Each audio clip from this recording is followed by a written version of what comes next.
Have you ever looked at an SD card or a USB drive and wondered, how can this store all of my favorite memes, hours of music, and hundreds of stories? Well, here's the basics. A computer stores data in a series of ones and zeros, otherwise known as binary. Binary is used by computers because it can store a large amount of meaning in a small space. For example, stick out your hand and count your fingers. There's 10 of them, right? What if I told you that using binary, your fingers could represent the number 1023? So much more. Each finger goes up an exponent of 2, starting at 0 and going up. So, having your pinky, pointer, and thumb on your left hand, along with just your pinky on your right, would mean 609.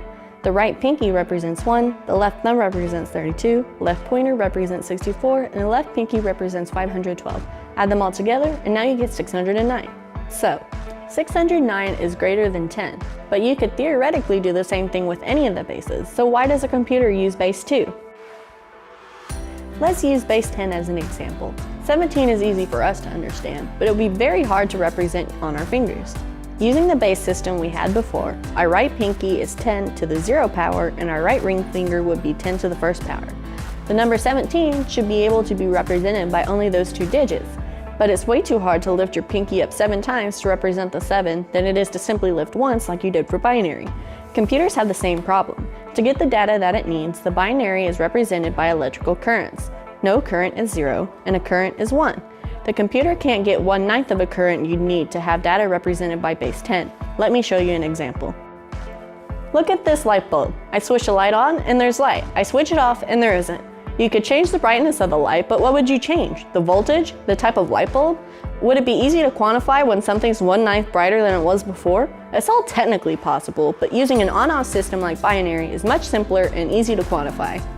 So, now we know that everything is stored as binary. Every 8 digits of binary code is 1 byte, and every kilobyte is made up of 1024 bytes, and every megabyte is made up of 1024 kilobytes, and so on. Every letter in the alphabet is represented by 1 byte. That means a 32 gigabyte SD card can hold up to 34,359,738,368 letters.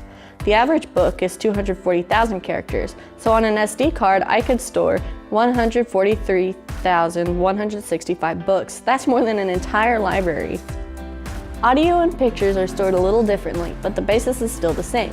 Content is coded in binary, either by a human or another computer. The content is uploaded to a different computer and decoded so that you can use it.